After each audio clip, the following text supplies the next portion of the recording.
It's been said that natural disasters like tsunamis, earthquakes, cyclones and floods bring out the best and worst in human nature. And that's certainly been the case in Toowoomba. The regional city was rocked by the death toll in flash flooding and inspired by a selfless act of courage by one brother for another. Yet in time, they'd be appalled to learn that not only had the surviving youngster been singled out for a beating by other kids, but that Toowoomba is one of the worst centres in the country for cyberbullying.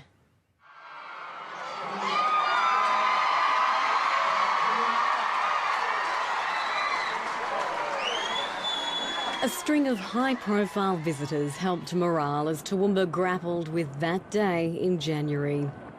Stories of sorrow and of heroes, retold and heard right through to the upper echelons of power. The courage it takes for a young boy, 13-year-old Jordan Rice, to say to his rescuers, "Take my brother first." And before that brave rescuer could return, Jordan and Mum Donna were taken by the flood. But the legend of Jordan's amazing courage will go on. A hero in the purest sense of the word. But with all this goodwill, a nasty undercurrent was at work, ready to pounce literally and hit Toowoomba while it was already down. Headlines then revealing lowlifes targeted and bashed 10-year-old Blake Rice, and to rub salt into the wounds, the perpetrators gloated about it on Facebook. It's unfortunate, this behaviour, and I condemn it. Don't condone it at all. And I believe these people will be caught, because the police have means to track social network sites, they have information, and they are tracking down the people responsible for the bullying. And it's not the first time the Garden City has had to deal with undesirables on the internet, with a case of cyberbullying hitting the local headlines last year. The Police Internet Safety Task Force, known as Argos, and prominent child psychologists say teenagers in regional towns are particularly fast in their uptake of online tribute pages. So what are these social networking sites and how do they work? Police say they start off looking innocent enough, answer a few questions about yourself.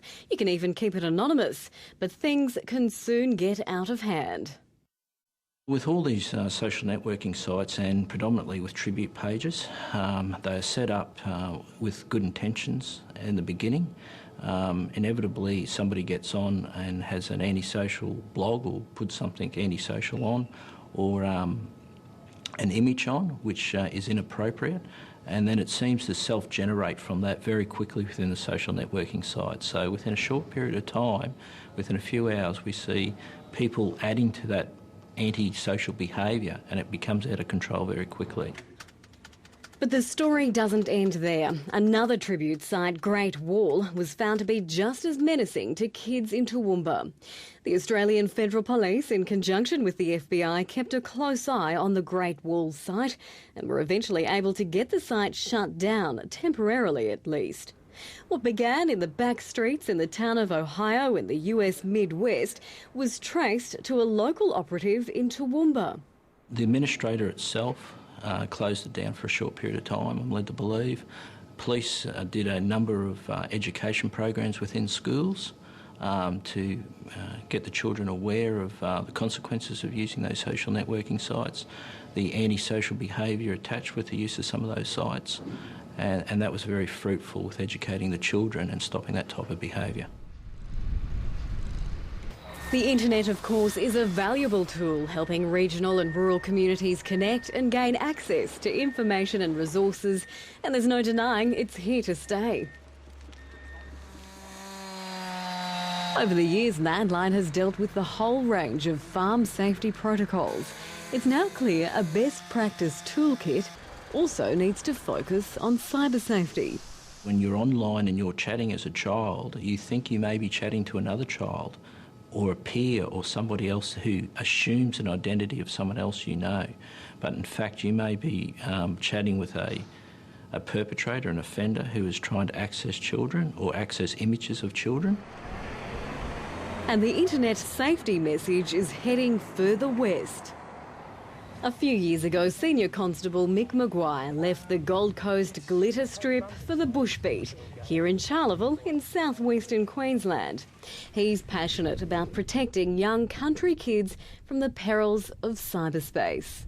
It is a big issue for our young country kids out here, and it's a message that they need to know just as much as the city kids. And they're using every means possible to get the cyber safety message out, including taking it to the air. That is, School of the Air. We've had a great response from the kids here.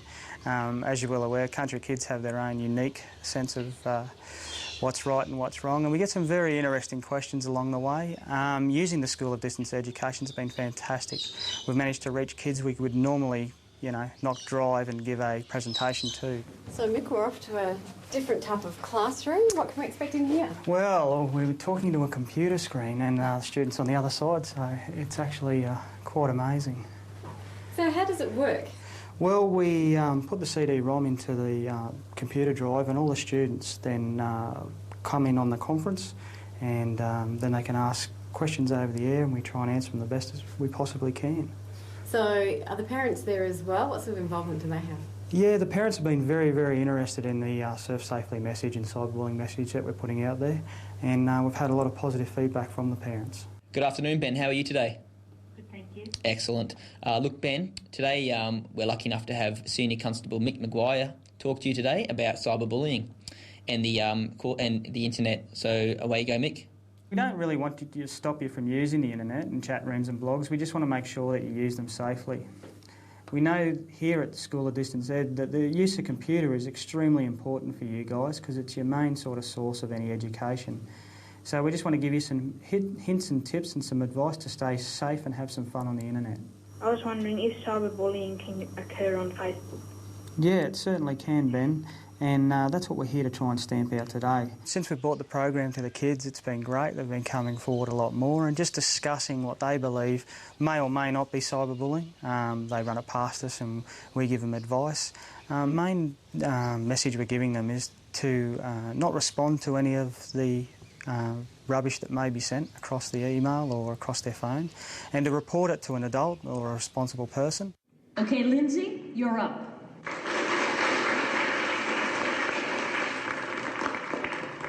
Today I'm going to talk about Patty. Patty's best characteristics, she's stupid. Stupid and ugly. Everything she does is ugly. Watch her eating. Watch her stuff her face. Look at her. Greasy hair, dirty fingernails. It makes me want to vomit. Her dad doesn't work, they have no money. That's why she wears that nasty pink sweater. Everyone hates her, even the teachers, and they're supposed to like everyone. Get a life, Patty. Thank you.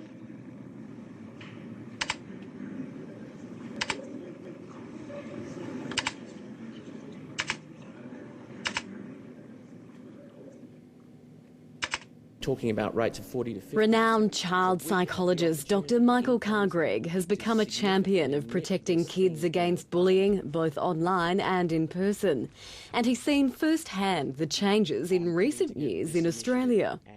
About 60 to 90% of the socialising that young people do in 2010 is digital, either through the internet or through mobile phone. And wherever you get kids socialising, you're going to get bullying. So it was, I guess, a logical progression. And what about the effects and consequences of cyberbullying? This has been well researched, and we know there's short, medium and long-term effects. The short-term are sort of shock, horror, depression, anxiety. Long-term, we've seen kids engage in deliberate self-harm, and in some very rare instances, they've even killed themselves. The National Children's Counselling Service Kids Helpline says the bush is disproportionately represented in calls for help regarding cyber safety and cyberbullying. So in 2009, 440,000 young Australians tried to make contact with Kids Helpline.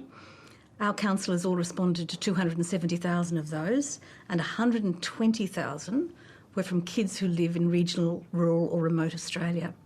That's interesting because there's only 33% of kids that live in those areas, but 44% of the contacts coming to us are from the areas.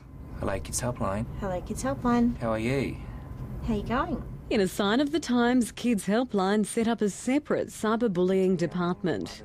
Since 2008, we've decided we'll have to track cyberbullying because it's one of the areas that's growing.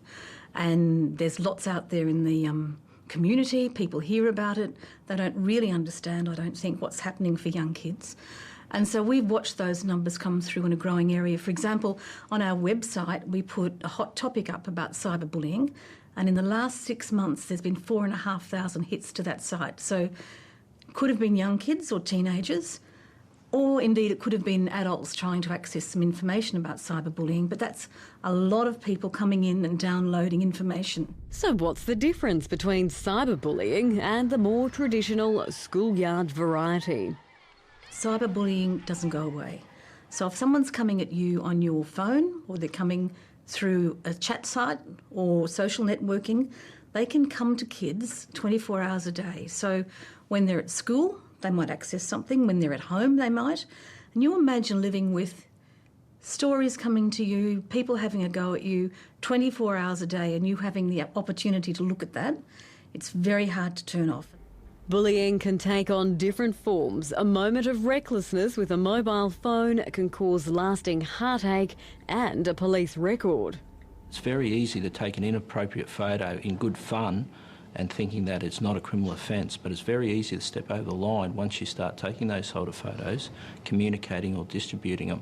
The other issue is once they are distributed on the internet, there's no way of removing them, so they're going to be there forever and a day. All those offences, the taking of the photos, the transmission, the possession, the receiving of them, are all crimes. So the offence ranges from 7 years to 14 years under the state law as well as the Commonwealth. One of the most effective ways for parents to tackle possible cyber abuse is for them to become more actively involved in how their children use the internet. We encourage parents, it should be a conversation that's regularly had. It should be also not just the conversations had, but if you're going to give your child a webcam, you need to be very mindful of what they're using that webcam for. You need to be very mindful of the environment which the computer sits. If a computer sits in a child's room and you have little contact with that child, you don't know really what's going on. You don't let children have access to this technology in their bedroom. Secondly, you must have an online family contract where you clearly specify what is and what is unacceptable behaviour. Thirdly, you should use a filter like K9 web protection. And fourthly, monitor and supervise what your kids are doing online. Do the shoulder surfing. So if the kids are doing social networking, ask your kids to show us what you're doing. Talk to the kids about stranger danger. Remember that old idea we used to have? We used to talk about stranger danger is very, very important. We just forget to tell kids nowadays that that can happen online. And so online we can have somebody come up who they don't have a clue in the world, they don't get to see the person, and yet they'll release all this private information about themselves. Whether or not we know if we've stopped anything, we're not, the kids are the ones that know that. They're the ones that delete the pictures or don't respond to any inappropriate questions. Just making them aware is our main aim. We're not going to tolerate cyberbullying out west. We're not going to tolerate cyberbullying at all. It's just something we want to stamp out.